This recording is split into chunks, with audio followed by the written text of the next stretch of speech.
Welcome to Elevate Women in Tech podcast series. I'm Kelly Kwarteng, founder of Halzac and host of the Elevate Show. Our mission is to elevate women and girls in tech from the classroom to the boardroom. Today's episode is sponsored by BCS, the Chartered Institute for IT. BCS is the professional body for the tech sector. They're on a mission to build a trusted profession that can steer technology on a safe path and take on big challenges facing the world today. They know that every time a girl drops computing at GCSE or a female worker switches her career in tech to another path, it's a major blow to the profession and our collective potential. That's why BCS is using the power of their global community to bring about real change, reaching out across diverse communities, addressing biases, celebrating role models, supporting skills development and career opportunities.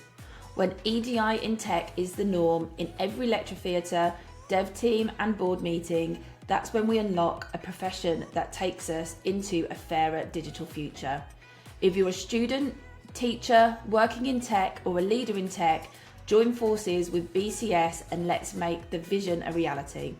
To find out more about the work BCS is doing in the sector and how to join them on their mission, go to bcs.org/bring-it-on.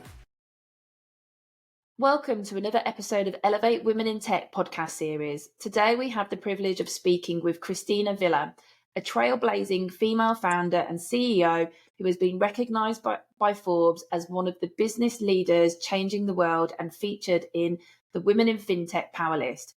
Christina is the visionary behind Cladara, the first software intelligence platform designed for growing companies. In this episode, we'll delve into Christina's remarkable journey, exploring how she overcame the challenges of being a non-tech female founder to build a successful tech business. Christina, absolute honour to have you on the show today. I'm really looking forward to having this discussion with you. Yeah, well, thank you very much, Kelly, for having me. I'm really looking forward to the discussion. Perfect. So I think it's probably good for us to start at the start of your career and share with our audience the inspiring journey that you've been on to, what was the driving force behind the creation of Cladara? And for the audience who might not be familiar with your venture, could you share with them the motivation behind the business and the problem that you're looking to solve? Yes, of course. I would say most of my career has been in the financial services industry, and this has given me, a lot of insights on everything payments. And then at some point, I decided to move from a bank into a fintech startup where we were building a new bank for emerging markets.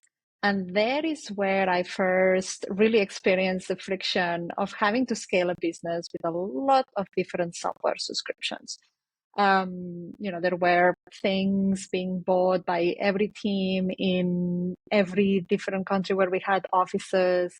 And it was just, to be honest, it was chaos. Like, we just didn't know which software we had in the business, how much we were paying for it, if we were actually using it or not. And as responsible for the operations in the business, I was basically running around with a spreadsheet trying to make sense of it all. And then I just, asking some companies, hey, how do you fix this? How do you manage all the software that you have? Basically, what I realized was that there was no good way for companies to do that, that we were all basically managing our software out of a spreadsheet. And that's when I decided that was definitely a problem worth solving, because every company was going to use more and more software and more SaaS.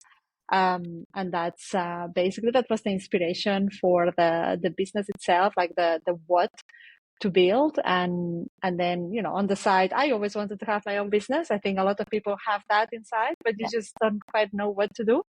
So yeah, eventually when the spark happens, you just have to take it. Brilliant. And what's such a simple idea and such a huge problem. I've worked for a large $1 billion corporate recruitment company, and then I went to work for a small startup and help them grow. And I couldn't agree with you more. There is lots of tech that these organizations use.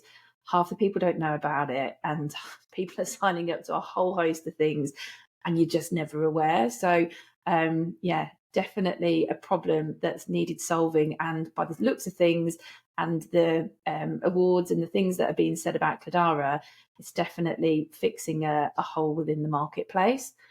One of the things that's quite interesting about yourself is that obviously you are a non-technical founder. So you've not built the tech yourself, I'm assuming, and you've built this tech platform, you've built this SaaS platform. So how did you go about validating the idea? You've shared a little bit just in your intro there, to then getting that idea developed into the first version of the product and then securing the necessary funds to kickstart that project into what you are today? Yes, so that's a great question actually, because even though I had that experience in that company, in that startup that I was working at, well, that was in the end a data point of one plus some conversations with some other people in other tech companies trying to figure that out.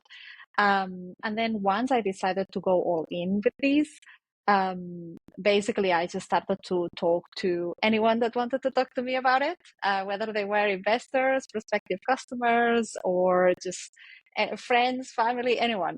I was like, hey, how do you do this? How do you solve this? Would this help? Would this not help? And basically doing a lot of basically having a lot of conversations. And then at the time it was just me, right? So I didn't have a co-founder on top of not being technical. So I decided to start putting all those concepts that I had in my head in Sketch back then. Figma was not as popular, so I started using Sketch to create those mock-ups of how the product could look, and then showing that to people as to, hey, do you think that would be useful for you if we could build it? And a lot of people said yes. A lot of people said, oh no, because I already have my credit card. Why do I need a different way of buying software and then managing it? Like, it's fine. I have a credit card and a spreadsheet. But obviously, I think back then in 2018, people still didn't quite know like how deep the problem of SaaS was. And then basically, once I had all those conversations, I started also talking to some angel investors. And there, the way I did it was I got some introductions to angels in the Techstars ecosystem, which is an accelerator for companies. And the mentors and angels were happy enough to talk to me, even though I was not part of the program back then. These communities are great for people that are getting started. And then some of them decided to invest on the back of a PowerPoint, which is still surprised me today.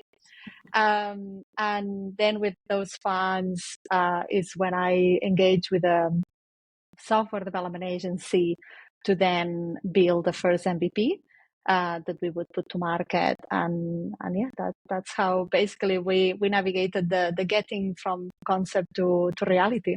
Wow, that's such an inspiring journey. And I'm sure there's many women that will be listening into this, many potential future entrepreneurs who have a great idea, that they validated it. They know that it's something that's needed, but potentially are not technical and fear that next step of stepping over into having those conversations. And, what I'm hearing there is be proud of what you're doing, make sure that you keep having those conversations, talk to everyone, because you never know where that opportunity might come from, which is great to hear how you got things started, how you kickstarted the project. And yeah, I think those founders that you spoke to in the early days of 2018, so now I can manage it from my credit card and my spreadsheet.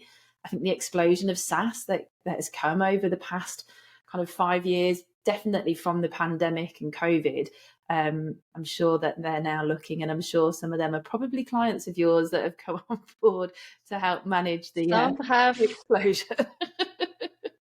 Yeah, some have become customers after. So yes. Perfect.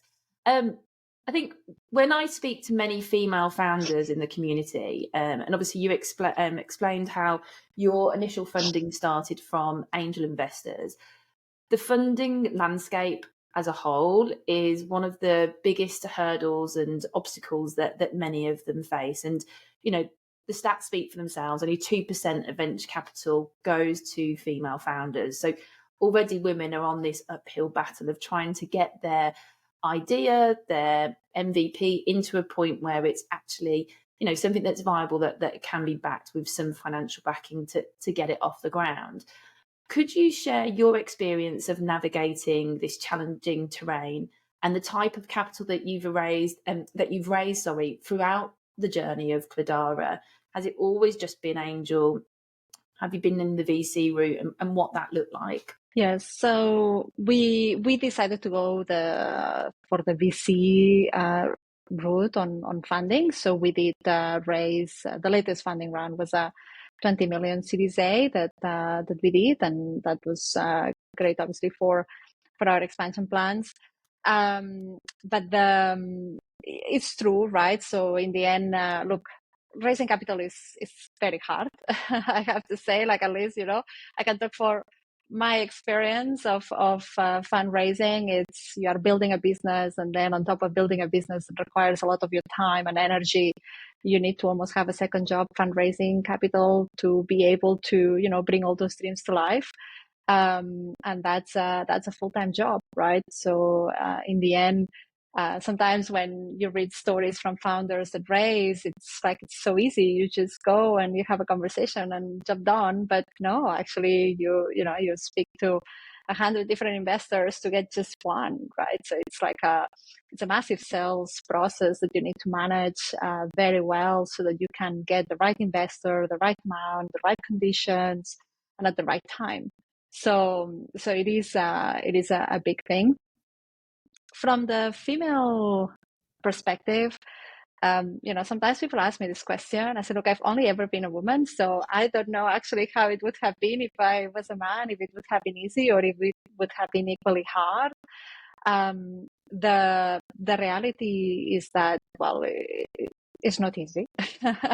Or at least I've not found it always easy, even though we've always ended up raising with great investors, and I'm very happy with the investors that we've chosen. So we've had choice. So it's not that we've maybe other companies have it even harder, and some of them are led by men as well, and some by women. So that's that. And then, yeah, I guess if I was to point at anything, is traditionally when there were less women in the ecosystem and less female founders, we do have a slightly different approach at how we present things, how we talk ourselves about our achievements. We tend to maybe sometimes not bring them so forward as other people may do, and I think that's something that, for example, in my case, I had to learn. I still, I wouldn't say I'm the best, but I did try to understand, okay, how can I maximize, my opportunities here to, if what investors want is for me to appear more confident, or for me to appear more aggressive, or whatever that may be, right? So I just basically say, okay, I'm just going to try to do what needs doing here, because ultimately what I want is, I want to succeed. I want to be able to do it. And I think there is a role on all female founders trying to raise to adapt to the game that we are playing, after all. Yeah. And then in time, the rules of the game may change. But while the rules of the game don't change, then we have to adapt to the rules a little bit as well. So I would say that everybody involved needs to do a little bit, or put a little bit from their side. Yeah. And I think, really appreciate how honest you were in terms of sharing that journey that you went on. I think, I mentioned it before, that many of the female founders that I speak to who are from that non-technical background, they have had to, some of them have had to bring in technical co-founders to be able to help secure that funding that they needed to be able to move things forward. So as a non-technical founder, did you face any challenges like this? And, if you face challenges of being a non-tech founder of a tech business, what did you do to overcome those obstacles? Yeah, so I've had the experience where I've maybe had a conversation with a couple of investors, and they say, oh, you don't have a technical co-founder, so why don't you look for one and then come back? So I had conversations like this with investors, and I'm far from impressed when I end up with an investor that tells me this type of things. Because in the end, like, what it tells me is that they are not flexible enough to see that there are different ways to get to the same place, basically, right? So you can still be successful even if you don't start as a technical founder or with a technical co-founder. And I think that lack of flexibility, it means that it's an investor that I don't want to have in my cap table either, because journeys are never straight, and lots of things happen that don't fit the mold. The thing is, maybe founders that are successful don't talk enough about it. But a lot of these things are true, and you need investors that are willing and able to see beyond those stereotypes, and then invest on your true worth, and basically the possibility of that outcome that you are basically working towards. Yeah. And would you say picking the right investors, because I'm sure it must be hard at times when you're first starting out raising funds and you get that opportunity and someone wants to invest, I don't know, maybe you get that feeling or you just have that thought, this probably isn't the right investor for me. Is that something that can occur? And, for any women that might be listening in that are in that situation, could you share any advice to them on what you would do in that scenario? Yes. And it's so important because I always think investors are really part of your business for the long term, right? And they can be great additions to your business, or they can diminish you greatly at the same time. So what you want is, either, I would say, neutral or great, right? Great addition. And then when you think of a company, it's mostly formed by people. And when we hire people, we go through all these recruitment processes where we check if they are aligned with our values and if they have all the skills. And we know what we are looking for from those people that will be joining the business, because we know what we need to achieve. And with investors, we take a similar approach. We had the values of, Cledara written from day one. We knew what we wanted to hire people by. So when we look at investors, when we have those conversations, we also assess for that. Are these investors fitting into the values of this company? Because you may have then very different opinions, and you may have very different ways of looking at things, but fundamentally you'll be able to work with that person. Yeah. And that is something that for a very long-term relationship, like an investor in your company will be, you want to make sure you get right. And then there are a lot of investors out there. So for every phase of the company, you will need different things. Yeah. And you need to think, okay, what is it that I need next? And for example, when we were starting, we knew that, so we had strong expertise on the payment side. We had less expertise on the software side. So, but the payment side was going to be the first one that we wanted to build. So we look for a fintech focused fund to be the one to invest in the company. Then once we had that first product in market and we were okay, the whole payments functionality is now built, then we said, now we really need to grow the software side of the product. So then we look for a software specific fund. Then we said, now we want to expand. So let's look for companies that have taken some of their portfolio businesses from one geography to the next geography and in the stages where we're at.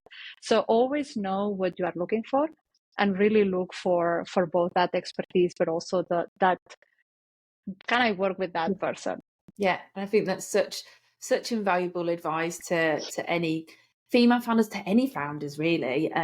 But like you said, the investors that you bring on board, they're not just in it for the short game, they're part of that long-term team. So having people and a team on board that actually supports you, believes in you and the journey that the business is going on is true. And I think that approach of knowing what you want and what you're looking to get out of your investors as well is so important. And don't just settle for anyone that presents with the money and the funding that you need.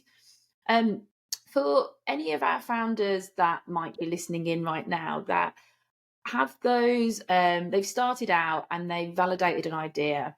What steps or advice would you have to share for those who are looking to navigate to the next process successfully, given your experience? So I would say talk to people. So when I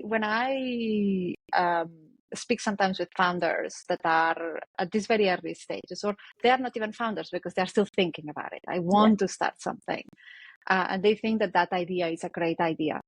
They don't want to share it with anybody. They don't want to talk to anybody because they're scared that somebody's going to steal it. And I always tell them, like, unless you talk to someone, you will never learn. And yeah, this thing that you think it's great, well, it's great in your head, but maybe nobody else cares about it. yeah, And they will tell you that they care about it.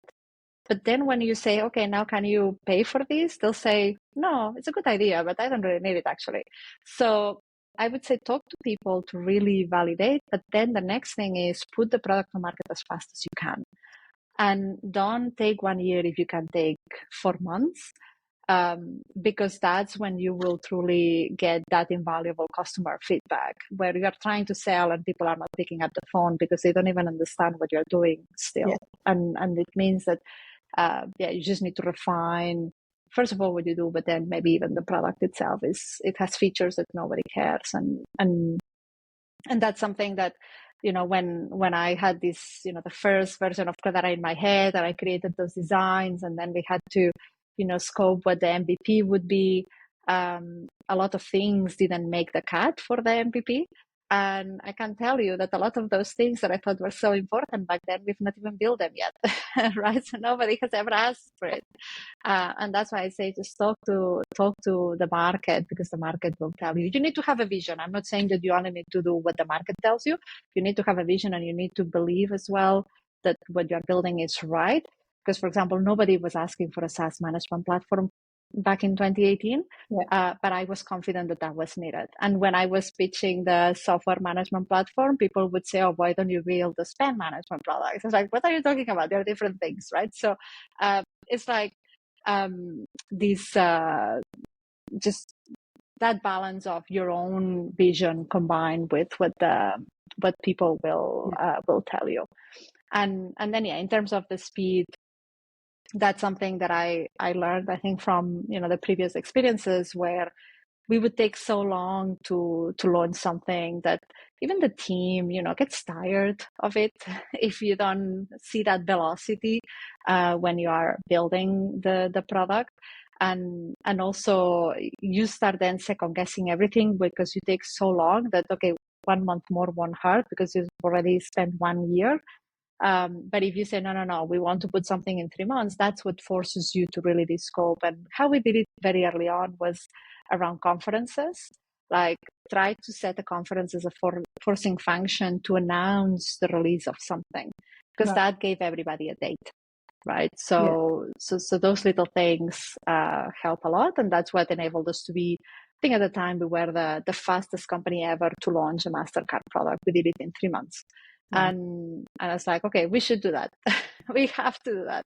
And we need to beat the record. So, and we did it, right? So again, you just need to put those very clear objectives out there. And I think that sometimes that procrastination that we have and that holding back, waiting for that perfect time or the perfect product or the perfect launch, actually, from a lot of people that I speak to, there is no perfect. It's, get it ready, get it out, get those founding customers on board and get the feedback. And, it's interesting, like you said, there's ideas that you had in those early Cladara days that they've still never made it to the platform today, and maybe they never will because, like I said, they're just not something that the customers want or need. So, it's inspiring to hear how you navigated that landscape from startup to securing the funds. And you mentioned there about launching at conferences and launching ideas and new releases at conferences.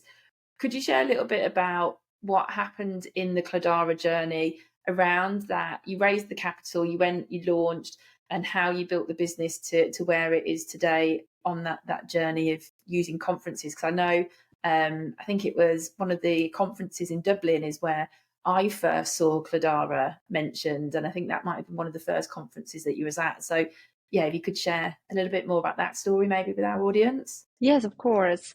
So when I was very early on, I had this conversation with a friend, and she mentioned, hey, you should absolutely go to SaaS. It's this SaaS conference in Dublin, and I had never heard of it personally. So, but I said, okay, yeah, sure, I'm there, and yeah, so that is where we said, okay, we have to be ready on that day. And I not only want to go to the conference, I want to have the opportunity to have the stage. Now, when you are just starting and you are a nobody, that's very hard, right? So I signed up for the pitch competition, and I had never pitched anything in my life. But I thought, okay, I'll win. So I will be in there on stage, on the main stage, and I'll be able to tell the world about Credara. And so you cannot imagine how often I practiced that pitch, but I won. So that I was. That's how then we were able to be on the main stage at SaaS Talk, and then tell everybody about what Cledara does, and that was great for us because from very early on, people heard about our existence. People started to get curious about, oh, is there a product to actually help with this, and oh, that is useful. And out of there, we got some of the first customers to test the product that we had just launched on stage that day. And then from we actually met also a lot of investors, and some of them subsequently raised our seed round.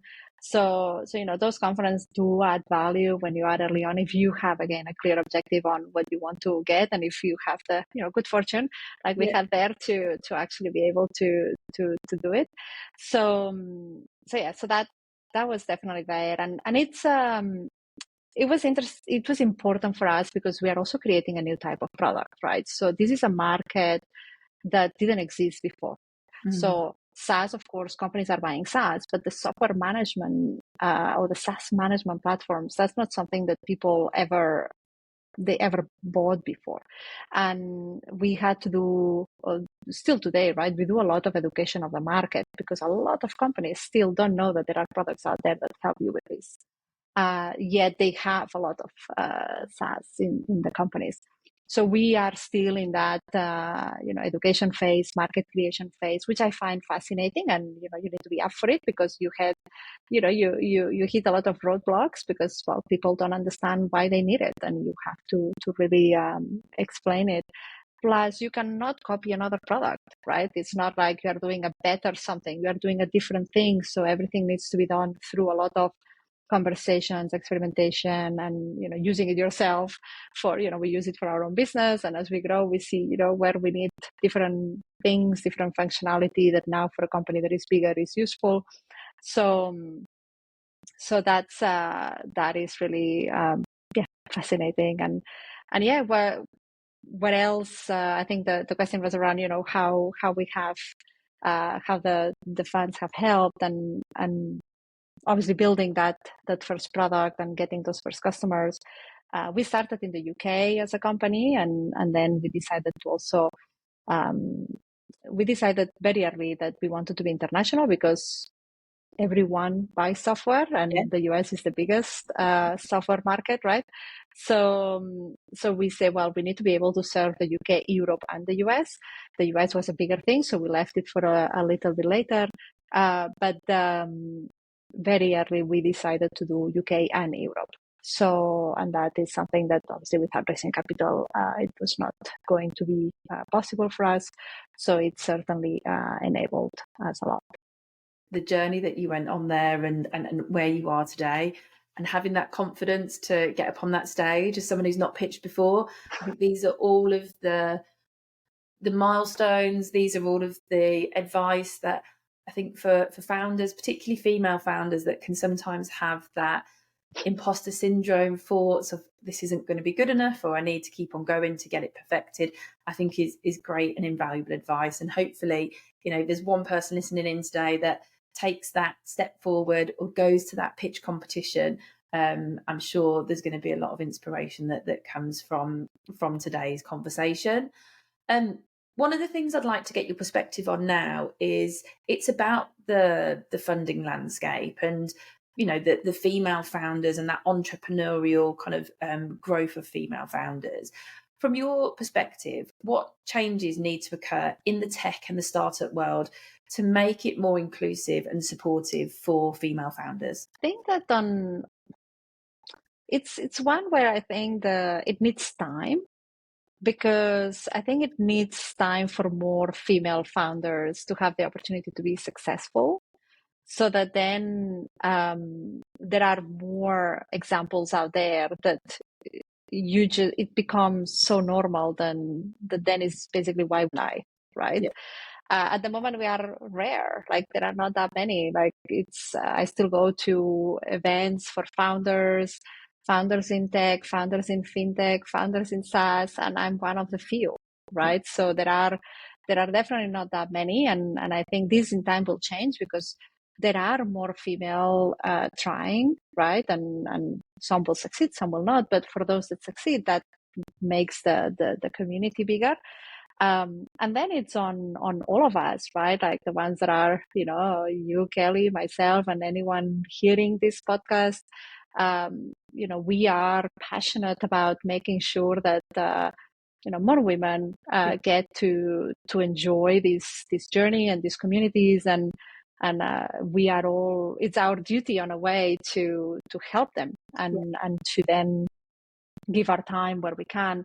And then for those that want to also, don't expect it to come to you, just do it. Like, we know it is hard. Like, it's not easy or harder because you are a man or a woman. Actually, it is just hard to start a business. It is just hard to raise capital. It is hard to stand on a stage when you've never done it and you have to pitch. It's hard to have that first call with a customer when you need to sell your product and you know that half of it is not there. Like, it's just very humbling, actually. Like, you just have to accept that it can't be perfect. Like, you have to always be doing your best, but it can't be perfect. Yeah. And again, brilliant advice. And I'm sure there's many that are listening in. And I know for you yourself, Christina, you are a big advocate for giving back. And, it's honoured to have you on as our as one of our mentors on the Elevate Her Mentor program. And I think they're the ways that we can support the communities and support others coming through things like that, or just being that place or that person of advice to be able to support those on that journey. And you're right, it is hard. It's hard being a founder, be it if you're a woman or if you're a man. So it's just about being resilient and getting on that journey. Looking back on the journey so far that you've had then since founding and starting Cladara, what achievement or milestone are you most proud of the Cladara business so far? I love helping people, and through with Cladara, with the product, right, we help thousands of people that use it every day, and this is something that I love. I love seeing that, and of course, whenever there is a customer that's not happy for something, it breaks my heart. But look, in the end, as we say, not everything can be perfect, but if the majority for the majority is good, then that is for me a great achievement. And also I like very much giving people opportunities for example, in the company, right? You don't have a lot of opportunities to join a business that's growing, like a startup, where maybe you go from zero to something and then much more. And seeing that journey is an amazing opportunity, and giving that to young people. I'm a big advocate to giving opportunities to young people. When I was younger, the career paths were much more rigid, and you had to wait your tour of duty in each position before you could be promoted and things like that. And I love just being able to model that in a different way for our business, and being able to say, well, if you are great, well, you deserve it, and as long as you you are able to take that challenge and represent well the business in that area of the business, then I'm very happy to give those opportunities. And that's changed the careers of many people already, and that is something that I'm very proud of. and I'm very, very, very happy seeing it every single day. Brilliant. And it's great to see organisations that still offer that approach. There's not many that offer that true meritocratic, promoted on your abilities as opposed to waiting for the time. And so it sounds like a great place to work for those that are coming on board that also have that desire, that hunger to grow as you grow as well, which is great to hear. We're coming to the end of our conversation now, and I've got two final questions for you. So the first question is, I'd love to know what has been the best piece of advice that you've received on this incredible journey. It will feel like I'm repeating myself, but actually, it's talk to people, talk to customers, talk to as many investors as you have to, even if you're not fundraising, just to learn. I used to do that a lot early on. Just pick every email from many investors. Just have the conversation, right? Always have the conversation, and always have those conversations with, ears fully open. Be there to listen. It's very tempting to always answer just the questions that they ask you. On a way, it's easier because then you just share your own view of things. But have your questions ready. Know what you want to ask. Know what you want to learn, and that makes you move much faster at the beginning. And then if I can give another one, not so much, maybe that's one that I got very early on in my journey, like talk to customers every single day. My KPI, actually, I had a KPI that was talk to at least 5 people every day, so that I would get out and I would do it, and that was great, actually. But another piece is more of a live one that I apply to everything, which is, you already have the no, so go get the yes. And that's something that's powered me a lot through my life, my career, because a bit to what you were saying earlier, no? Like, it's almost like you're afraid of failing, but it's okay. Like, if it doesn't work, you know what will happen. You won't get it. Yeah. So then just go try your best and try to get the yes. What do you need to actually change that outcome? And it's believing that you have agency in your story. So I think it's so those would be the two that I would share with the people here. I love that second bit of advice. I'm a big believer that actually our failures are our biggest path to our successes. And I think if you speak to anyone in life, in business, who said they've never failed at something, then they're either not telling you the truth, because I think our setbacks are really what truly make us who we are and the businesses that are out there today.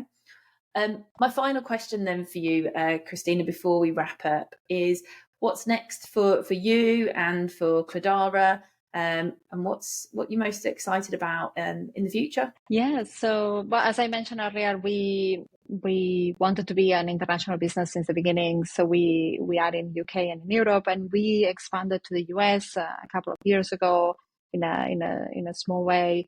But now we are all in for that. The US is the biggest of our market, so we want to make sure that that we are very much present there. And if we want to lead a product category like the software management category, we absolutely have to be a leader in the US as well. So I'm very excited about that. So I'm spending more and more time in the US, which enables me to learn a lot about that market as well, which there are differences. So that's good to spend good amount of time so that we can maximize our chances of success there. And so that I think is at the moment what occupies a lot of my time, and then obviously the overall growth of the business, right? Like it's that eternal, always changing basically entity, right? That one day you are 50 people and everything is working fine, and by the time that you're 55, so everything breaks just because you're 55 and you need to change those processes, and now you have a new role that you need to fit in, but you need it. So how does it coordinate with everybody else? So I find that fascinating from businesses, like how strong yet how fragile they can be, and how you have to be constantly on top of it so that it can grow well and healthily. Yeah, that constant evolution and that growth that comes with a startup that's going scale up. So exciting times, and excited to see the next steps and the next growth plans, and yeah, what's going to be of Cladara. I'm sure we're going to be hearing lots about it, especially as more companies find out what it is that you do. Because, like we said, SaaS management is definitely something that most organisations, if they've not heard about it, should definitely check out who you guys are and what it is that you do. For anybody that's listening in today that would like to know more about the organisation, or they might have, I don't know, a female founder who'd like to ask you a question, what would be the best way for that to happen? Yeah, so that you can obviously go to cladara.com to learn about more about the company. Our team in support will be very happy to answer any questions that you have if you drop a message on the chat. And then for any female founders that want some further conversation or some advice, very happy if you reach out on LinkedIn and you mentioned that you heard this podcast, and then I'll definitely make time to have a conversation. Well, thank you for today. It's been really insightful and really valuable conversation and hearing your story. I think, for our Elevate audience that are on those journeys themselves or about to start out, I think there's obviously some really invaluable insights that are going to support them as well. And your journey as a female founder is testament to the power of perseverance, resilience, and that unwavering determination. And like you said, just keep having those conversations, keep talking to anybody that's going to listen to you. And I liked your set yourself the 5 KPIs of speaking, the 5 customer conversations that you need to have daily, especially in those early days when growth is key. I think your personal accomplishments, Christina, are truly remarkable, and your advice will undoubtedly motivate and empower countless other aspiring entrepreneurs. So thank you very much for joining us. Thank you very much for listening and for having me here. It's really, really, really great. Catch us again next time for more empowering stories and perspectives from trailblazing women in the tech industry.